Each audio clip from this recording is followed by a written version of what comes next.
यहाँ आई हूँ रजनी काग, कहीं बैठी हो तो हाथ हिलाइएगा। रजनी जी आप ही हैं, हाथ हिला दो। श्री शिवाय नमस्तु।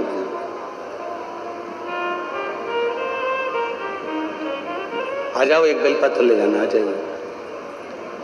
मैं रजनी काग रतलाम से आई हूँ। पत्र को आप लोग एलईडी पर पढ़ेंगे, आस्था चैनल पर पढ़ेंगे। मैं रजनी काग रतलाम से आपके प्रवचन की कथा सुनने के लिए आई हूँ। जिस प्रकार गूंगा मिठाई के स्वाद का वर्णन नहीं कर सकता, केवल स्वयं महसूस करता है, वैसे ही शिवजी की महिमा का मैंने अंतर मन से महसूस किया है और इसका श्रेय बाबा भोलेनाथ को देती हूँ। गुरुजी, मेरी शादी को 2 साल हो चुके थे किंतु संतान नहीं हुई थी। मैंने डॉक्टर से चेकअप करवाया था। बच्चेदानी में गठान होने के कारण डॉक्टर ने मुझे साफ शब्दों में कह दिया था कि आप कभी मां नहीं बन सकती।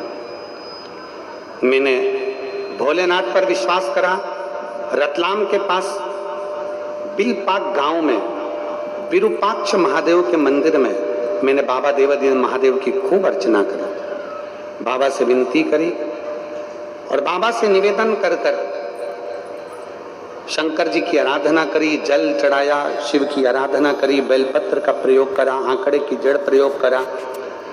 गर्भ ठहर गया और डॉक्टर ने कह दिया कि तुम्हारे गर्भ में बच्चा नहीं है, 1 किलो की गठान है।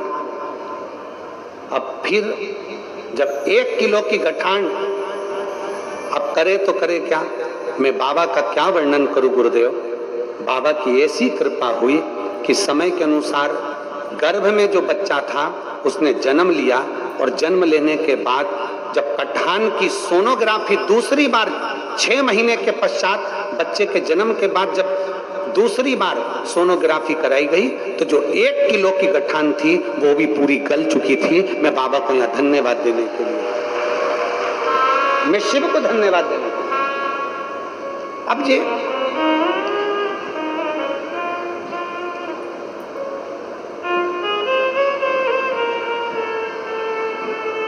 और मेरे बाबा दया करना,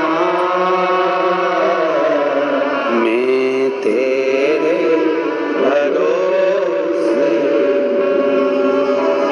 मेरे बाबा दया करना, मैं तेरे भरोसे,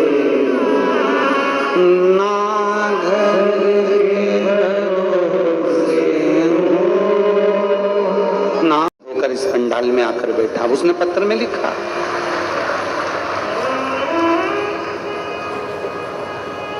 कहीं बैठे हो तो हाथ जरूर हिलाइएगा। ये शिव कृपा से, ये शंकर की, यहाँ कोई नहीं है। और शिव महापुराण की कथा फिर कहती है, दुनिया के लोगों पर भरोसा करोगे तो एक दिन वो भरोसा टूट जाएगा, पर मेरे महादेव पर भरोसा करोगे तो कभी जिंदगी में नहीं टूटेगा। वो भरोसा टूट ही नहीं सकता।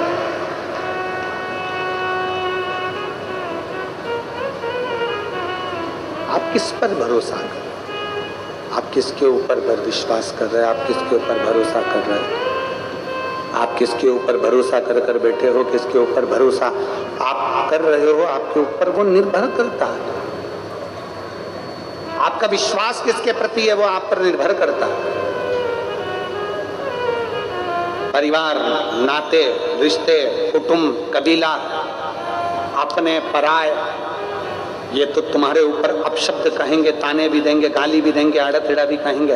अब आपसे पूछें, आप कहीं जा रहे हो, जाते जाते ऊपर से पेड़ की डाली टूट के नीचे गिर गई तुम्हारे ऊपर, तो तुम क्या करोगे?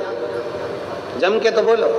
अगर तुम जा रहे हो और पेड़ की डाली टूट के गिर गई तुम्हारे ऊपर, तुम्हारे सामने छोटी सी डाली तुम्हारे ऊपर गिर गई और तुम्हें जाना है, तो तुम करोगे क्या? बोलो, जल्दी से बोलो, क्या करोगे? पेड़ की डाली छोटी सी टूट के तुम्हारे ऊपर गिर गई और तुम्हें जाना है, तुम्हें इस रास्ते से निकल कर जाना है, कहीं जा रहे हो, तुम कहीं पहुंच रहे हो और तुम्हारे ऊपर पेड़ की डाली छोटी मोटी टूट के जरा सी डाली गिर गई, तो तुम करोगे क्या? उस डाली को पकड़ के बैठे रहोगे? उस डाली को लेकर अपने घर जाओगे? उस डाली को सबको दिखाओगे कि ये डाली में मेरे ऊपर गिरी थी, ये डाली मेरे ऊपर गिरी थी, ये डाली मेरे ऊपर गिरी थी, इस डाली से मुझे चोट लग गई, ये डाली मेरे ऊपर गिरी थी, बोलते जाओ जरा, करोगे? नहीं। क्या करोगे?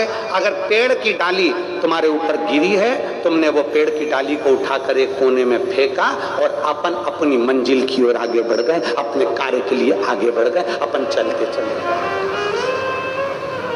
अपन जा रहे, अपन अपनी मंजिल की ओर बढ़ते चले जा रहे। अब तुम में से कोई ऐसा है कि वो पेड़ की डाली को साइकिल पे मान लेगा, मोटरसाइकिल पे मान लेगा, गाड़ी में रख लेगा कि ये डाली मेरे ऊपर गिरी थी, मैं तो रखूंगी इसको, सबको दिखाऊंगी, ये डाली थी जो मेरे ऊपर गिरी थी, ये डाली थी जो मेरे रास्ते को रोक रही थी? नहीं, आपने डाली को उठाया, एक कोने में पटक दिया, आपने डाली को उठाया, एक रास्ते में पटक दिया, और डाली को एक रास्ते में पटक कर आप अपनी मंजिल की ओर आगे बढ़ गए। शिव महापुराण की कथा कहती है, कोई आपको ताना दे रहा है, कोई आपको गाली दे रहा है, कोई आपको अपशब्द कह रहा है, कोई आपकी बुराई कर रहा है, कोई आपकी निंदा कर रहा है, तो अपशब्द पर क्या कर लो? शादी। 1 महीने की खुशी होती है शादी में। शादी का 1 महीना पति बोलता, पत्नी सुनती।